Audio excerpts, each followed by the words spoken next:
Good evening and welcome to another edition of the Press Box. Brian Carson here with my co-host Kenny Varner. How you doing tonight, Kenny V? I'm doing well. How about yourself? Pretty good, pretty good. Uh, we have tonight one of my favorite people, and she knows it. Kenny, if the name's not familiar, because you're old like me, Hmm. the former Mel Stahl, catcher for the Lewistown Panthers. Really? Did you Wow. do Yes, you I'm remember feeling old. now? I'm feeling very All old. right, Yeah. do you remember Mel now? Yes, I do. Okay. Mel is the founder of the Team Randy. She's Melody Daer now. Hmm. The founder of the Team Randy co-ed softball tournament in its sixth year already. And thank you for coming on, Mel. I appreciate it. Yeah, thanks, Brian. Thanks, Kenny, for having me tonight. No, oh, it's great to have you. Now Yes. that is this is the sixth annual, and you did this in memory of your brother Randy Stahl Jr.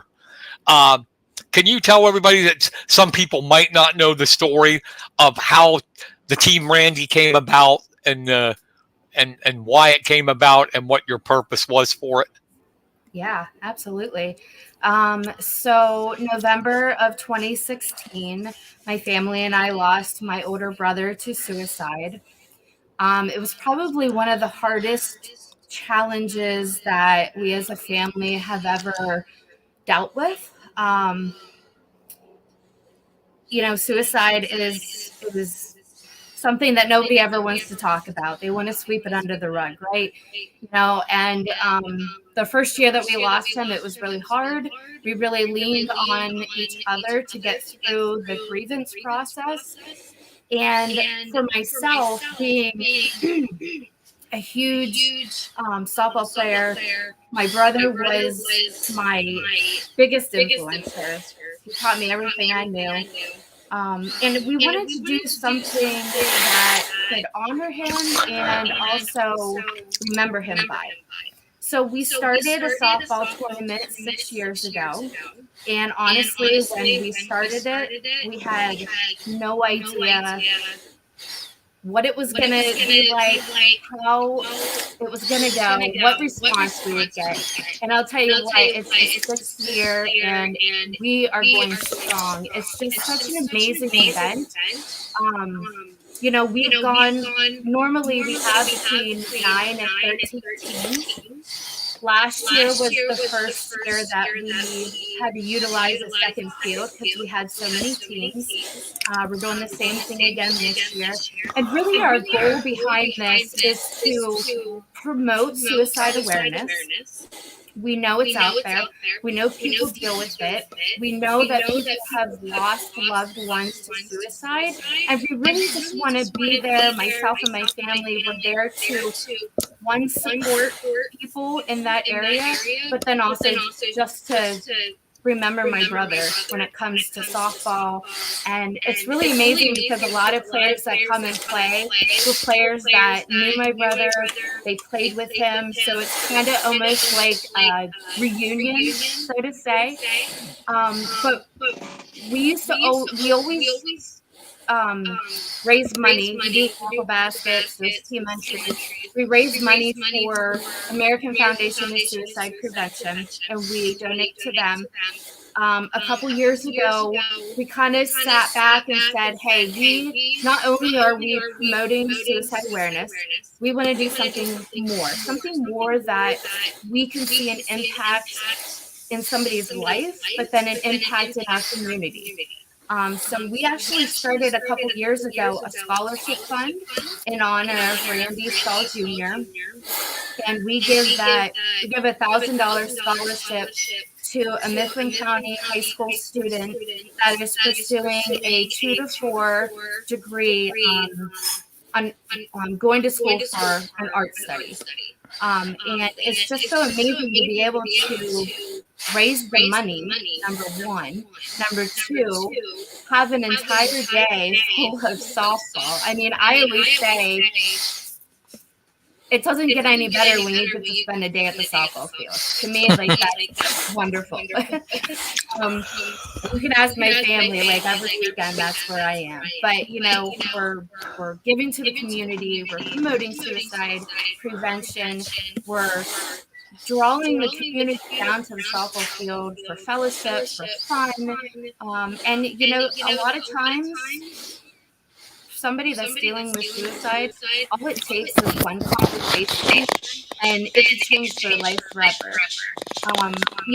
Through this whole process, my family and I have always said that, God is the center of everything, and we put our hope and our anchor in Him, and that's really our motto.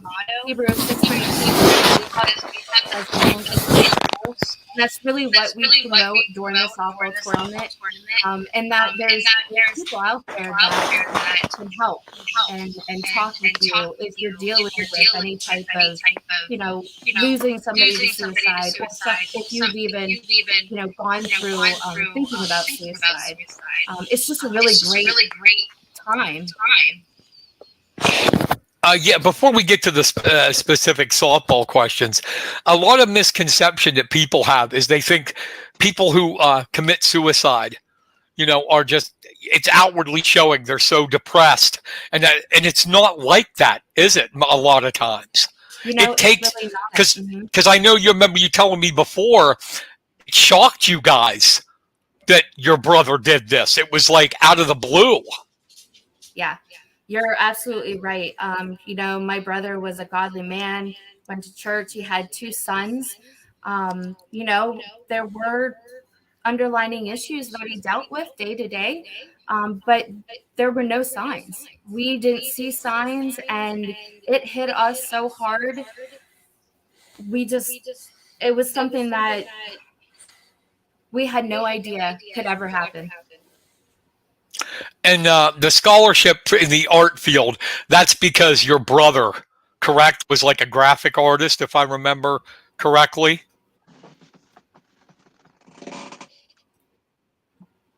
Yes. Yeah. Randy, he actually, can you still hear me? Yeah. It's just a little live internet. It kind of had a little break up there. Yeah, Randy actually was Randy was a Messiah College graduate, and he graduated with a graphic design degree, and he actually worked in the community working as a graphic artist. Okay, we thank you, Ed Stort and Dave Berman, for the hearts. We like hearts here. So I don't want to cut too deep, but you mentioned he was your brother, your mentor, and he had a significant influence in your life, especially in softball. Can you share like a cherished memory you had of playing softball with him? Yeah, unfortunately, I never, other than just playing around, I never got to actually play with him on the field on a team. But he used to always play on the church league when they had it down in Yeagertown. And that was, of course, a lot of years ago. But I remember, playing in high school. I think I was going into 9th grade, and he used to push me so much. I remember in the summers, he would create this schedule for me to run and run and run and work out for softball. And I remember him taking me down there to the Yeagertown field and making me run until I puked. And as much as I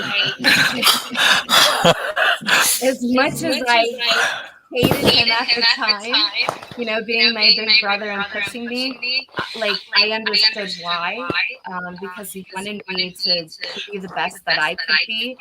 And, just another quick story. When I first started playing softball, I was probably about 6 years old. And I remember everyone, we needed a catcher, and nobody on the team wanted to be a catcher. So I brought all the catcher equipment home. He took me out back, he tied me to the fence, and started just throwing balls at me so I wouldn't be afraid of the ball. That's probably the best memory that I have of my brother teaching me about softball. But it made me the catcher that I was whenever I was in high school. Oh, absolutely. That wouldn't even be scary then after going through that. Yeah. So, I know that day changed your life for you and your family, and we've talked about this before. I remember at Dunkin' Donuts, we talked about this where, but it how faith got you and your family through it to help you cope with that. Can you talk about that a little bit?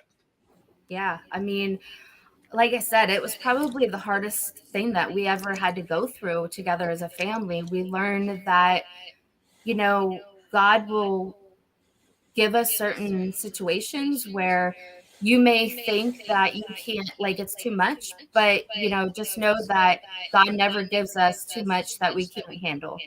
And we've really learned to just rely on each other as a family, depend on each other. And, like I said, our theme really is to put to have God as our anchor. As long as we put him first and we believe in him, then he will carry you through the hard times. Hebrews 6:19, like I said earlier, we have this hope as an anchor for the soul. And like I said, as long as you keep God in the center of your life and you hold on to that, he will carry you through the hard times. Well said. Definitely. Well said, especially in a time when people aren't looking to God pretty much anymore. Yeah. Unfortunately. But thank you, Rosalie Palmer, for the like. Appreciate it. Okay, let's get to the tournament now. Happier stuff. This really isn't a sad time. This is to celebrate your brother. Absolutely. And his love for the game of softball. And it's a good time. It is. It is a really good time. Yeah. Like I said, we have two fields. Our second field is the Babe Ruth field in Yeagertown that we utilize. And then, of course, down at Kish Park. And yeah, I mean, it's amazing to see what we started 6 years ago is still going as strong as it is. I always put posts out there and try to get feedback. And we start out with like 9, 7 teams, and then it's like we're up to 13 teams, and it's just a good time. We have a lot of fun. And that starts Saturday at 8 a.m. at Kish Park. Yeah. And at Yeagertown, right? Yeah. So our first games start at 8 o'clock in the morning this Saturday, September 16th. And we usually do an opening ceremony at 7:45. So if you'd like to come down and watch that, that's always pretty great. Really, I talk about the backstory of why we do what we do. And honestly, like, we wouldn't be able to do this event if we didn't have the people that participated and supported. Like, the teams that come down are so supportive for the tournament. They're so supportive for the cause. It's just amazing to see people in the community come down and support us as well as they do. This year we have over 50 raffle baskets. We're going to be doing a 50-50 as well. So make sure you stop at the bank and bring that cash. Again, all proceeds go to the American Foundation of Suicide Prevention, and then towards a scholarship for a Mifflin County high school student. Actually, normally we give one $1,000 scholarship. With the way that the organization has been going, I'm looking to be able to offer additional scholarships this year and the years to come. Oh, that's nice. That's nice. So I saw, if I'm right, on your Facebook page, you got like 50 baskets to raffle. We do, yeah, yep. And So we have a few like big ticket items too. So we have, Blackstone griddle that somebody might want to take home with them. We have a bat that we're going to be raffling off. We have some great fishing and hunting baskets, and then just a ton of just different variety. I mean, honestly, there really is something there for everybody. I got a Blackstone. They're awesome people. I'd go just to win the Blackstone. There you go. If I was somebody that didn't have the Blackstone. And I think our last game, the way the bracket comes out, is our last game down at Kish Park will be at 10 o'clock. We will run games in Yeagertown from 8 in the morning until I think the last game is 2 p.m. And then all the other games will be played down at Kish Park. And it's what, top three get a medal? Yeah. Top three get a medal. And then, of course, first place, we have a trophy for them. And then, of course, you get the bragging rights as well. Right. And, well, thank you, Laura Lash, for the heart. We're getting a lot of hearts here tonight, Mel. Yay.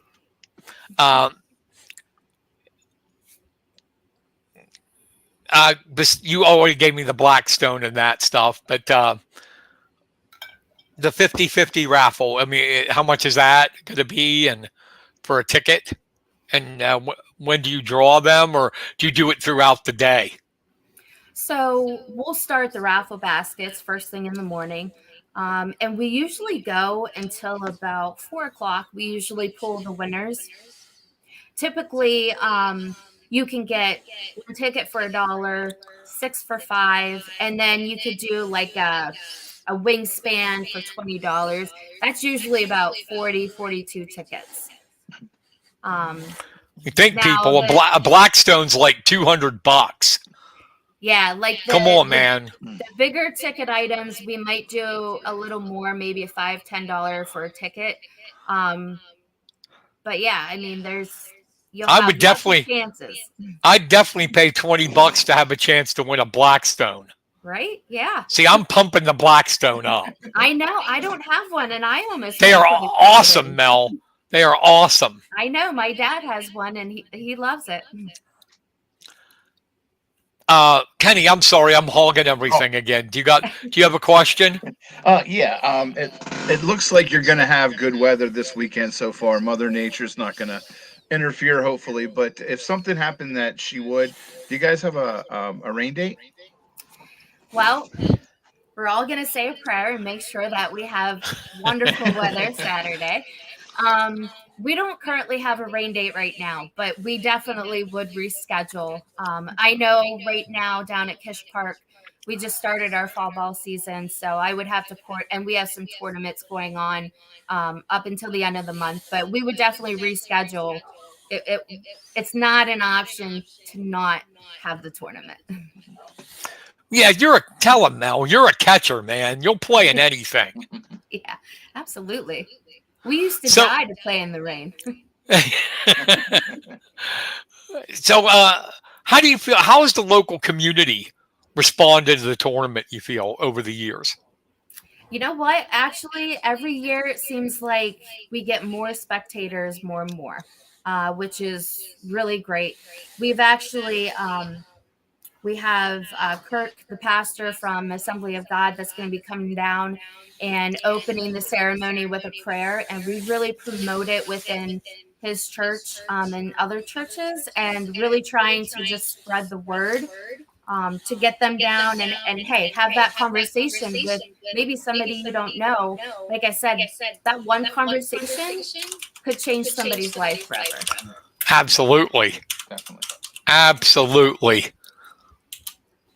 I was looking at some of the teams here, and I didn't even know, we're talking back, when I was a young man covering sports. I didn't even know Corey Krebs could play softball. Oh, I know he's gonna get mad. Corey, if you're listening, I didn't even know you could play softball. He's actually, I'll tell you what, he usually comes with a pretty good team. Oh yeah, Yeah. I like some of the names for them too. You know, some of the Yeah, names you. they get quite interesting sometimes. So we talked about the community, but is there been any local businesses get involved in this, and how has that happened? Is it growing, or hasn't the local businesses gotten involved yet? Honestly, it's kind of hit or miss. Uh, Burnham OIP, they definitely support us big time. They usually offer some gift certificates to raffle off for the baskets. Downtown OIP and Grill usually offers gift certificates. JP Edwards, King Bar and Funeral, he usually makes a nice donation to the organization. So we have some out there. I'm sure there's more that could probably jump on the bandwagon and support us more. We always try to share the event and get it out to as many people as we can. Even if you're not a softball fan, come down and check it out and watch a game and put your name in for a raffle. Yeah, businesses get your butt Get your moving. butts down there, right? Yeah, come on. He saw. See, I got on your Facebook page here, and it's like you've got the Montco Monsters. Yeah. I guess is this the manager, like the captains of it, CJ Prime? That sounds like a fake name. Cora's Mark Felmley. Yep. Klingler's Produce, Sean Van Horn. Team Randy, I wonder who has Team Randy. Mel Daer. Yep. The Bench Warmers, Figures Craps, you're a bench warmer. DA Bullpen, Brandon Baroner. One Hit Wonders, I like that. Dakota Wildman. Looney Tunes, Barry Shannon. Balls Deep, Larry Street. Happy Hour, Cody Harrington. The OG Bandits, Jennifer Schreffler. The Jaeger Bombers. Hopefully they're not drinking them before they play, right? Yeah, Bill Harkle Road and Holly Four and the Monstars hitters, Dustin Lewis. I'm sorry, the Jaeger Bombers has me cracking up now. Are they pretty consistent? These guys coming every year? Pretty consistent. This year we have a couple new ones. The CJ Prime, they're actually coming from New York. So I'm anxious. Ooh, New York. Nice. I'm anxious to see how they are. And I'm anxious to hear how they found out about the tournament. So I'll keep you posted on that. Yeah, let me know. And the Jaeger Bombers, hopefully they'll be ready to go in the morning.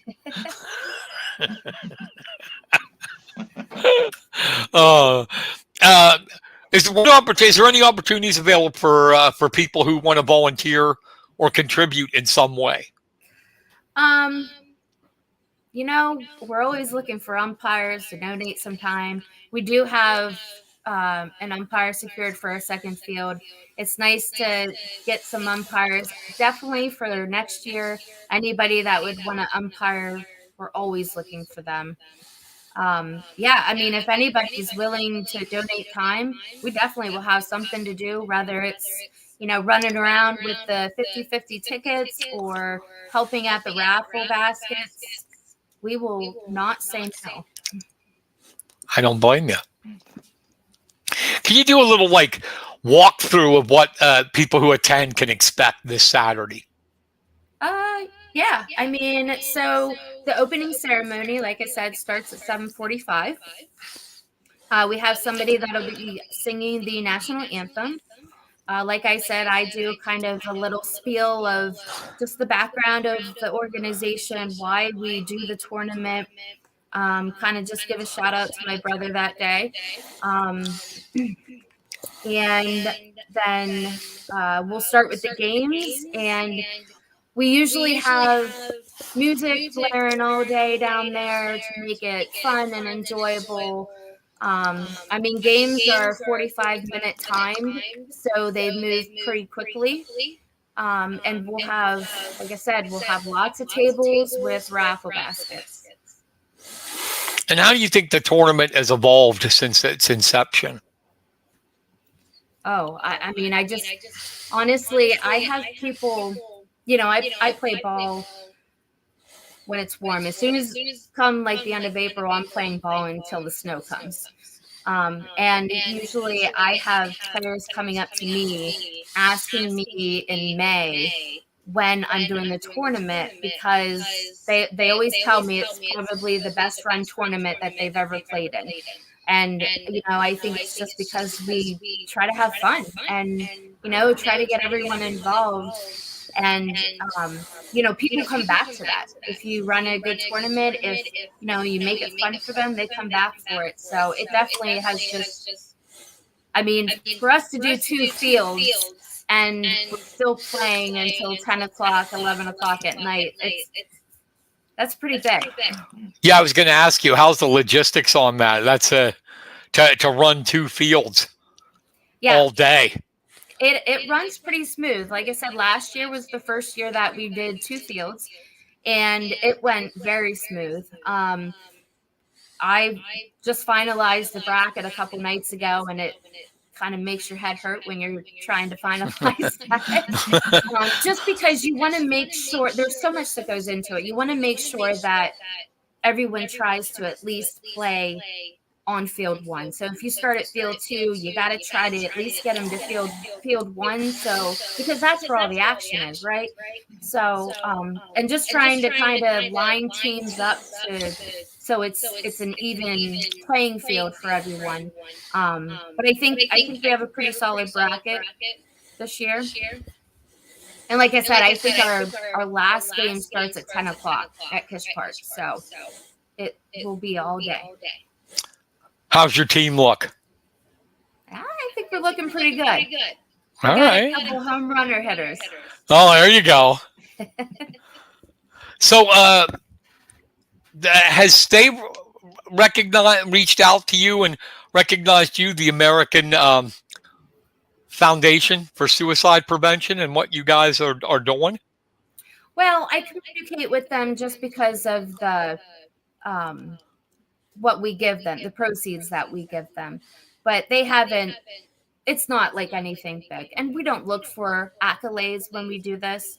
We're really just looking to be able to promote the awareness and just be able to have fellowship with people and make it fun and make it, memorable for people. And speaking of, it's like fall ball time. Your daughter plays, right? She does play. Actually, I think the first time that you had me on the show, she wasn't old enough to play yet, and no. She's been playing with me the past couple of years. Nice. What grade she in? She's in 11th right now. Oh, a junior. Yep. And I have a 10-year-old that is very eager to get on that field with me as well. Oh, my Lord. We're getting old. Tell me about it. We're getting old, Kenny. I know. I just aged 10 years. I remember Mel playing at Lewistown. I do, too. You were under Breon, right? I was, yes. Dave? Probably the best coach I ever had. People, just to get off topic for a second since he coached you, the parents did not like him at all. But he was a heck of a coach. Yeah, he was. Well, he pushed us. He pushed you to be better. And honestly, he reminded me so much of my brother. They only push you to be better if they care, right? Yeah. I do that with my girls. They might not like it, but it's good for them in the end, though. Absolutely. Yeah. One day they'll learn. They'll realize. We won't name names, but there was a parent in particular that was just all over him every single game. Yep. Every game. Yeah. He was a good coach. Yep.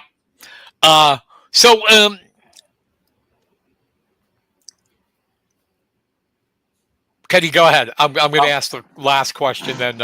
Okay. Later. If somebody isn't able to make it to the tournament this weekend and would like to make a donation, how would they go about doing that? What address would they send it to, or where would they have to send it to? I think probably the best place would be you could go to our Facebook page. You could go to it's Team Randy Co-ed Softball Tournament sixth annual, or you could message me privately and send it to me. We do have the organization is under um, the Randall Stahl Jr. Memorial Scholarship Fund.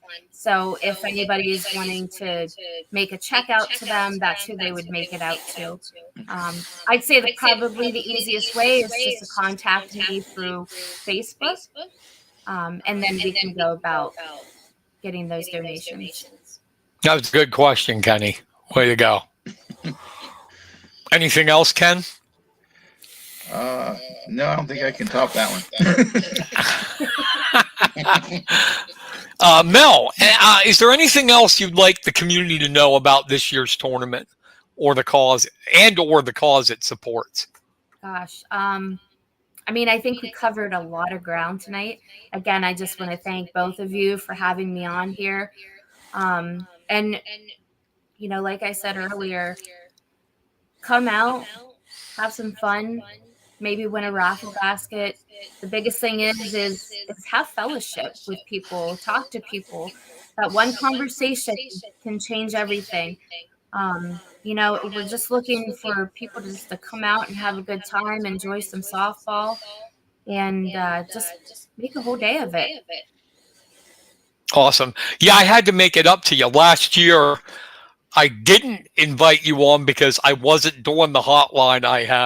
I didn't have good health last year. Yeah, but I figured.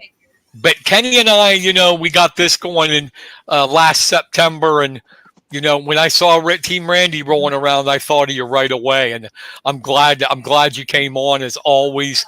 It was a great show. People, get your butts out there and support this cause. Watch some good softball, have some fun, and win a Blackstone. There you go. Do it. Yep, we're looking forward to seeing everyone come out this year. Mel, any final words? No, honestly, again, thank you both for having me. A really huge shout out for all the teams that have entered this year.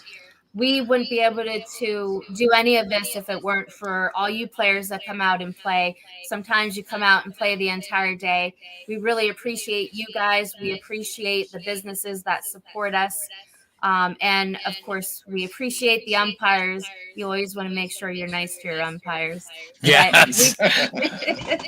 We just really, honestly, the players. It's the players that come out that make this happen. And it's not me. It's not my family. It's those guys and girls that come out every year and put a team together and play on that ball field. So thank you to everyone that support us. Thank you, Mel. Yes, thanks, Appreciate Mel. it. Appreciate it. Have a great rest of your week and a great Team Randy softball. We know it's going to be good. We know people show up. Just keeps getting bigger and bigger, and we'll keep having you on. Absolutely, if you'll come on. Great. Yes, thank you so much, guys. I really appreciate it, Brian and Kenny. All right, thank you, Mel. That's Mel Daer, the founder and tournament director, and everything of the Team Randy Co-ed Softball, the 6th annual. Get your butts out there and watch them have fun. You have fun. It's going to be a great day. She said starts at 8 in the morning, goes all the way to 10 at night. And like she said, everybody is appreciated. The community, the players, the teams, all except Craps. I covered him too, Mel, when he wrestled for Indian Valley. Oh, did you? All right. Yeah, I'm such an old man now. But it's tell him about it. It's great talking to you, and thank you, and we'll get you back. All right, sounds great. Thank you, guys. Have a wonderful evening. You too. See ya. Thanks. See ya. Bye. Bye. Bye. Now we are going to talk some football. Okay. But it's a preview last week's game. I mean, to go over last week's games and to preview this week. But first, got a logo here. Mr. Jed Donahue is back on the air, not behind a paywall. You can listen to him every day. It's free. The Pennsylvania Sports Network and his PA Sports Now. I believe it's on weekdays from 6 until 8. If I'm wrong, Jed will correct me, but it's nice to see Jed. For a while there, he was behind a paywall where he had to pay for it, and it's nice to see that he's back out and doing his show free and for everybody to hear. Almost definitely. I'm going to make him feel old now. When I was just gotten out of the service in the early 90s, I used to listen to him going back and forth to work from Harrisburg to Lewistown. So, that's where I first started listening to sports radio. And now he's back and on his own site now. It's great. Do you want to hear about making him feel old? Yeah. Truth, Kenny. The first feature story Scott Franco ever had me do was an interview with Jed. Wow. Jed came down here to do his show out at the Holiday Inn. I think it was called Tall Tales. Was that the restaurant then? Yeah. Yep. He was doing Tall Tales out there, and I interviewed him. That was my first feature story for the Sentinel. Wow. That was 1992. Wow. Yeah.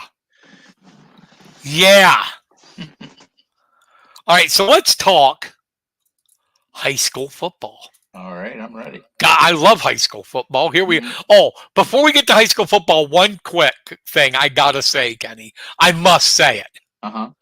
Anybody who thought the Los Angeles Rams were going to be pushovers, guess what? We're not. Did you see what we did to the Seahawks, Kenny? Oh, I did, yes. Up in Seattle, kicked their butt. Held them to 1 first down in the second half. Because of a long time ago, I heard somebody saying it was so true. To win in football, you need the CGI formula. QCI.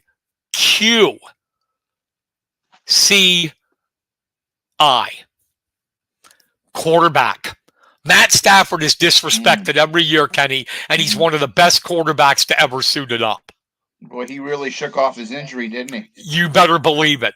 Quarterback, and then you need a head coach, and McVay's one of the best. Nobody gave that team a chance against Seattle. Nobody. And then the other thing is injuries. You got to stay injury-free. Last year, the Rams were destroyed by injuries, and right now they're healthy, and they took it to them. Now, I don't know. We got a toughie with San Francisco really looked good. Oh, yeah. And I'm not saying we're going to beat them, but the Rams, as long as Stafford is healthy and McVay coaches, are not going to be pushovers. I saw that CBS, their power ratings, had them ranked 29th in the NFL out of 32 teams. You know why that's horse crap? Stafford is the only quarterback in the NFC, still in the NFC, that's won a Super Bowl. Jeez. The only one. All right, enough of that. I would like to add something if I could. Yeah. Could we have a moment of silence for Jets fans? Oh, my God. How about it? 4 plays in, and you've got Aaron Rodgers out. Now, I know the Jets won that game, and they won it because of their defense. Their defense is damn good. And special teams. But I'm telling you, does anybody believe they're going to be a playoff team with Zach Wilson at quarterback? No. And did you hear the funny rumblings? They think that they should go after Tom Brady, bring him out of retirement. I'm just like, would you just let the guy retire? Brady is not going to come back this time. He's not. He's not going to come back. All right, let's do with first. We'll do Okay. PFN, their state rankings. These are the District 6 teams. In Double A, Richland is moved up to number 4. Bald Eagle area, oh my God, Kenny, what a game that was. We'll talk about it. Moved up 1 to number 7. Penns Valley is still an honorable mention. Then in 3A, Central is an honorable mention. 6A, State College is an honorable mention. And in Single A, Juniata Valley is an honorable mention. All right. We'll go through these one at a time. Okay. Put some scores up from last week. Got to start out with D game. Thank you, Kenny, for letting me cover it. Oh, you're welcome. Bald Eagle area, 28. Penns Valley, 23.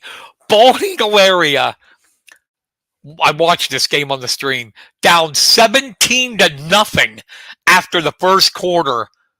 Just dominates the rest of the way, outscoring Penns Valley 28-6. And this time, it was Cameron Dubs. Everybody knows about Nagel, Watkins, and Cale Burns. And yes, they had good games. But Dubs, a career-high 186 yards and 2 touchdowns. And that's because the Bald Eagle area ran a 6th offensive lineman in, a new wrinkle. And it really confused Penns Valley. And it looked like they were dead in the water, Kenny, in that first quarter, Bald Eagle. And then all of a sudden, they got us. You know how, like, sometimes one play, buddy, can change the momentum completely. Definitely. Well, at Bald Eagle area, it was 17-0 late in the second quarter, and they sacked Lannon and Clark, sacked Romig in the end zone for a safety. Just a little thing like that. Went to half 17-2. Second half is all Bald Eagle area. And I'll tell you, the rest of their schedule in the regular season, they could go unbeaten in the regular season now. Wow. Yeah, it's unbelievable. We knew it was going to be a good game. We knew it was going to be close, but quite the nail biter, I must say. But in the second half, like I said in the story, Bald Eagle area, that is their second largest comeback ever. They were, and it's a Mifflin County team, obviously. In 1985, they were down 26-7 to Lewistown. Oh, no, we won't want to talk about that. No. Came back. They came back and won. They were down 26-7 to Lewistown after 3 quarters. I know. And won 28-26. Yeah. I know. Too well. Sorry, Mifflin Countyans, but yeah, they're a heck of a coach team. Their defense had hiccups in the first quarter, but from that second quarter on, Penns Valley did nothing. Watkins, Clark, oh my God, their Bald Eagles are legit top 10 state ranked team. Yeah, how many times can you say that the defense is gonna outplay their own offense? You know, usually we're talking about the offense all the time, but I think their defense might be even just as good, or if not better, than the offense. Yeah, I mean, who would have thought? You know, and that's something. You know what Ty Watson, how steady is, and what he's done the first 2 games. They held him to like 76 yards. And that's something, because this is a kid that was coming in averaging almost 200 yards a game. So, the stunner of the week, Altoona, 35-0 over Mifflin County. All the points scored in the first half. And this was just a case, Mr. Barner. I watched this too, because they started early because of the potential lightning, was Altoona's line, offensive and defensive lines, totally manhandled Mifflin County. Manhandled them. Mobley had 3 touchdowns, 180 yards, and it was no contest. And then the bad part of everything, Landon Eichhorn got hurt and didn't play. He got hurt in the first quarter, and it was Fletch Wilson from then on. And Fletch didn't do bad. But, Eichhorn's their guy, their leader. And to talk about how the lines dominated, how great Deacon Schaefer's been. He had, I think, what was it? It was 10 yards. 10 or something like that. It was sick. Wait, I got it here. I don't want to mislead everybody. As soon as I find it. Yeah, no, worse. 10 carries, 6 yards. Wow. Any thoughts on that game? Well, on a positive spin to it, it was a nice litmus test to see how good the Mifflin County team is and how far we've got to go. I think this is almost like deja vu from last year. Mifflin County started out 2-0 and went and played Altoona and lost by a similar score, wasn't it? Yeah, it was not close. So a lot can happen from now until the end of the season. I heard rumblings, not official, just rumors that Landon might be back soon. I don't think it was season ending. Good. So I'm thinking that he could be back and getting the team back and going again. Well, I'll tell you that. We'll talk about that when we preview this week's games, but they don't have a cupcake coming up. No. They don't. And we'll talk about that. But then let's move on. Oh, my God, poor Bellefonte. Bishop Guilfoyle, what you expected, 49-6. Bellefonte, I saw in this game, had -3 yards passing. It was pretty bad. Yeah. You covered it. I forgot. Yeah. I will start with a positive thing, though. Yeah, because if you say anything bad, see, I don't have to go to Rogers Field. If you say anything bad, you have to go. Oh, well, I was nervous all Friday night, wondering, what was the reaction was gonna be, but no. In all seriousness, though, Bellefonte was right there. At the end of the first quarter with Bishop Guilfoyle, it was 14-6, but then Bishop Guilfoyle exploded for 35 points in the second quarter, and there isn't much you can do after that except just watch the time tick away. Another team that got hammered, Phillipsburg, 44-7 lost to Clearfield, and that was to be expected too. Mm-hmm. Tim Janocko, Clearfield every year, they might not be a state power. I mean, they are sometimes, but every year they might not be a state power, but they're still consistently good. Mm-hmm. They're going to make District 9 playoffs, District 6-9 playoffs, and they're going to have a winning season. And they're just, Phillipsburg isn't ready for them yet. No. Then State College Hollidaysburg did not play because of the storms, and they are not going to make up the game, I heard. Oh, wow. So State College is only going to have 9 games this year in the regular season. Then, like we said, the crushing schedule for Juniata continued. They actually did pretty good in the first half. They actually had the lead for a little bit on West Perry, but in the end, honorable mention West Perry in the States, 39-21 over the Indians. Any comments on that? Just that that's it.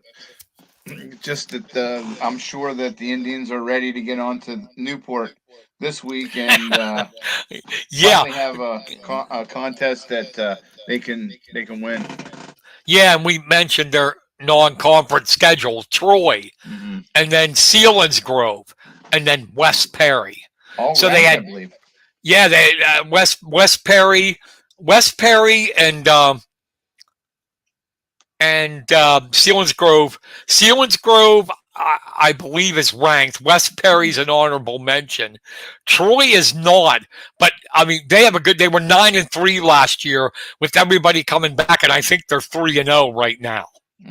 So they could be ranked soon. But just a crushing schedule to start the year for the Indians. Now, we added Mount Union since you started to cover Mount Union in your magazine and your website. Mount Union defeated Kerwinsville 36-15. And that is the last non-conference, I think, before I don't think Kerwinsville's in the ICC, are they? No, I don't believe they are. Okay. But, they're up. Kerwinsville's District 9, isn't it? Yeah, District 9. And Mount Union's 2-1 now. So not bad for them. No. Nice start. Now we will get to this week's games. And we're going to open it up with potentially the game of the week. Altoona, 2-1, takes on the Little Lions of State College in State College, 1-1.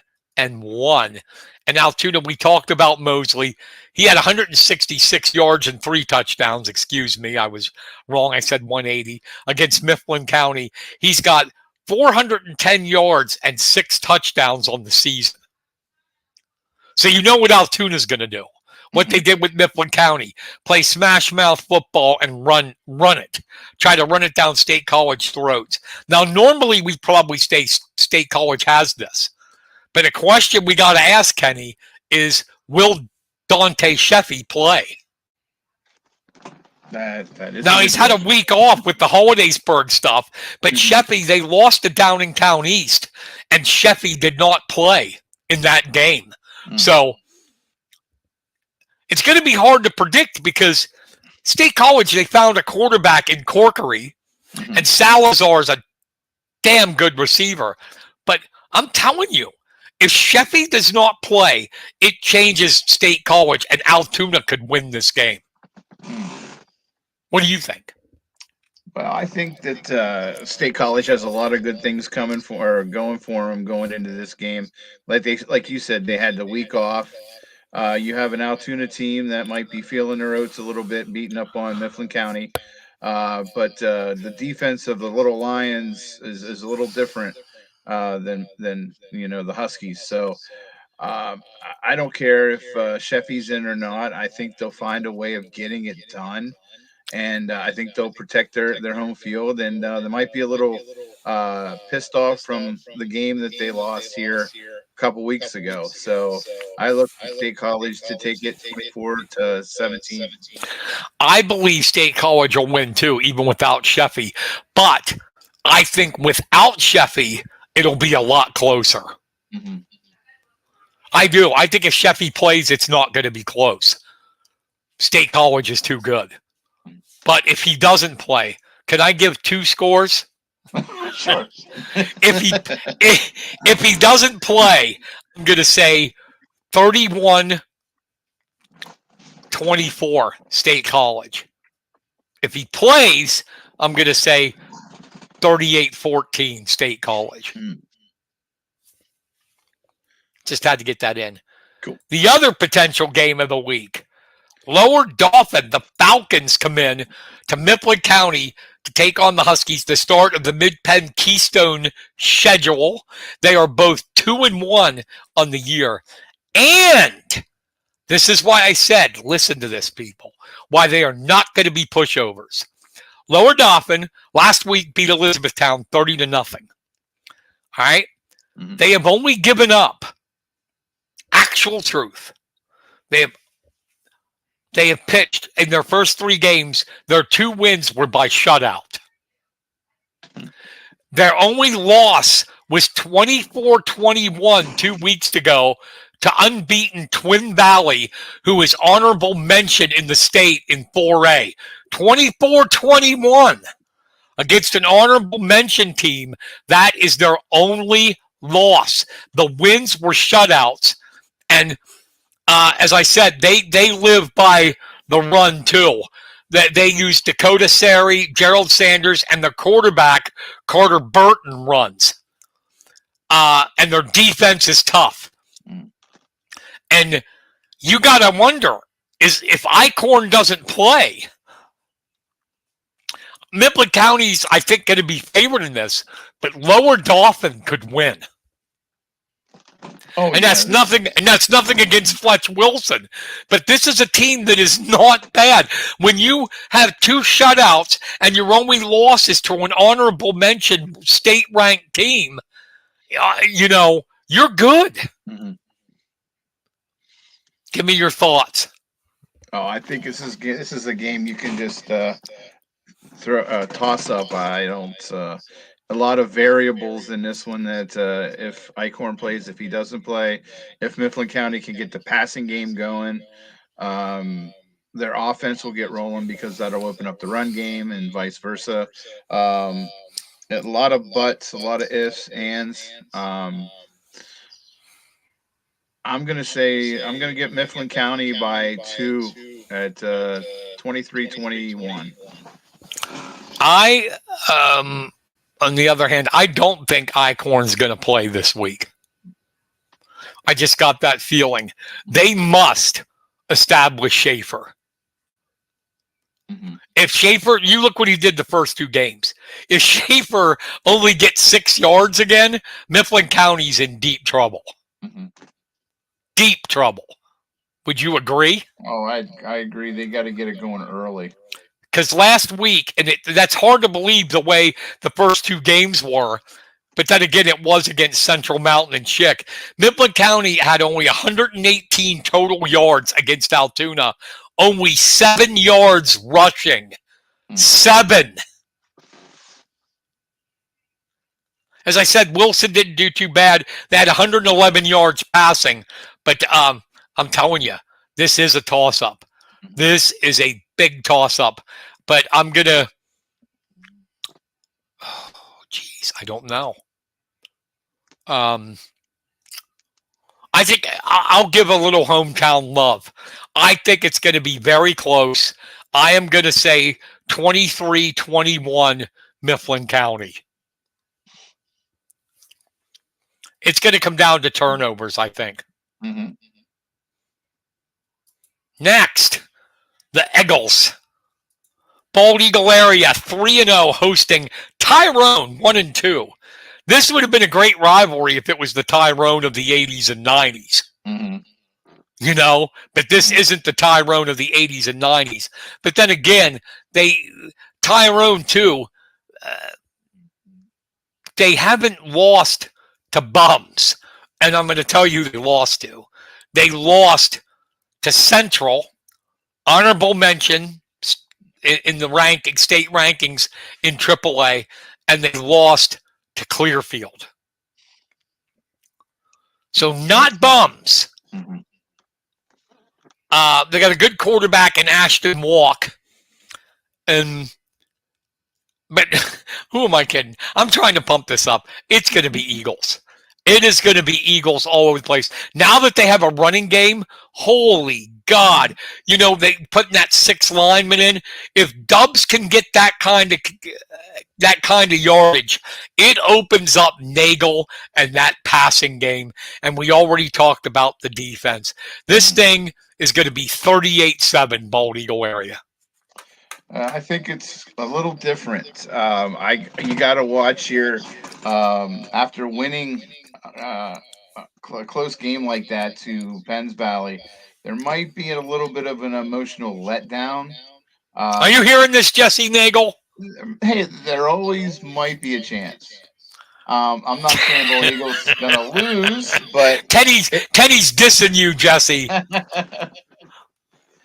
But I do think Bald Eagle's going to come out with the win, but I think it's going to be a 26-10 game. Okay. Next up, and I think they're going to be really motivated. Penns Valley had the game in hand in the first quarter. 2-1 after the loss to Bald Eagle area takes on 1-2 Phillipsburg. Penns Valley's big 3, Jackson Roaming, Ty Watson, John Myers. Phillipsburg is not ready for this. It's going to be 45-7 Penns Valley. Well, how ticked off and how much of a chip on their shoulder is Penns Valley going to have now throughout the rest of the season? I would not want to be any of their opponents in the near future. Poor Phillipsburg. they uh, they won their first game, but I don't see them winning their second this week. Penns Yeah, Valley 46-0. yeah, because right now, PO's only weapon is Jacody Jones, the Mm-hmm. running back. And Penns Valley's defense, I think, will be able to hold him in check. And Mm-hmm. Phillipsburg just doesn't have the passing game to hang with Penns Valley. Next up, Juniata gets a break. They're both 0-3, taking on the Buffaloes of Newport, but it is a break. It is a nothing, no disrespect to Newport, but it is a break for Juniata with their schedule, as they say. I got to give you a stat, okay? Okay. First, I'll give Sheps. Last week, even in the loss to West Perry, 13 catches, 189 yards, 1 touchdown. Kid is amazingly good. Mm-hmm. And he's only a sophomore. On the year, he has 26 catches, 441 yards, 3 touchdowns. He's also third on the team with 20 tackles from his linebacker spot with an interception. Now's the real stat. Newport, they lost 47-0 to Big Spring last week. They have been outscored. This is not a misprint, Kenny. They've been outscored 109-7 on the year, and they've been shut out twice. So who do you think is going to win? Juniata, who's cut their teeth on these really tough teams and hung right in there, you know it, for a while with West Perry and Selinsgrove. Mm-hmm. Who do you think's going to win? I think Juniata is going to put a thumping on the Buffaloes. I think they're going to show what talent and what they've learned through those 3 losses and make it a 56-6 game. Wow, we're close. I'm going to say 51-6, Juniata, and they will get on the board for their first win of the year. With the schedule they played, they're going to be all right within the Mid-Penn Liberty. Mm-hmm. You know, there's the normal like Upper Dauphin and all that's usually decent, but Juniata has a chance to win the Mid-Penn Liberty again. And here's the ironic thing: if they get their first win, they'll be in total first place of the District 6 in their Class AAA. Yeah, because AAA, let's face it, AAA is a joke. What is it? Bellefonte, Johnstown, and Juniata. Yeah. Yeah, they need to merge with 9 or something. Mm-hmm. All right, next. Clearfield, 2-1. We just talked about them against, oh my God, poor Bellefonte, 0-3. Bellefonte lost 49-6 to Bishop Guilfoyle. They only had 131 yards total offense. And we talked about how bad the offense is at Bellefonte. And they've only scored 1 touchdown in 3 games. Let that sink in. Clearfield, a balanced attack, 552 total yards passing, 491 yards rushing, led by quarterback Wayne D'Amico, and running backs Carter Chamberlain and Brady Collins. And I just want everybody to know all 3 of them are wrestlers. Wrestlers can do anything. This is going to be just like the Juniata game. This is going to be all Clearfield, buddy. I'm going to say 47-0. Well, I'm actually going to be at this game to cover. So you got to say something nice. Well, I think that the offense is slowly coming along. Come on, be truthful, Kenny. They're going to get killed. No, it's okay. I don't want you to say anything, get you in trouble. Go ahead. I'll just say that you don't even have to give a score. Just tell me who you think's going to win. It's going to be Clearfield.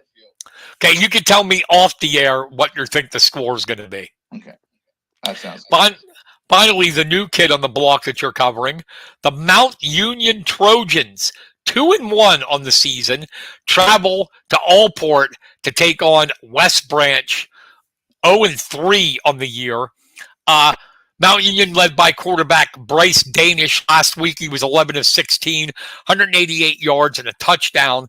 And Jay Sean Robinson, running back, had 69 yards, 4 touchdowns, 5 catches, 92 yards, and a touchdown. So we had 5 touchdowns last week. And they also have Josh Ryan at running back, the wrestler. They are pretty good so far this year, 2-1. They take on West Branch, 0-3. West Branch lost to Claysburg, 27-19. And for them, basically a one-man show. Quarterback Tyler Biggins last week, 20 of 32, 313 yards passing, 2 touchdowns, and he had 18 carries for 126 yards and a touchdown. So it's a one-man gang, but I don't think that one-man gang's, even at home, is going to be able to stop Mount Union. I'm going to say it's going to be 27-13 Trojans. Well, how can you go wrong with a football team from Mount Union that has a kid with the last name Ryan in it? It seems like every year, Yep. there's a Ryan on the team, and most of the time the team does well. So, but I think from Mount Union is going to take this game. I'm going to say 28-7. Awesome. 28-7. So that wraps up the high school. Do you have any shout outs, buddy? This week I have some shout outs. All right, wait, we got to get it.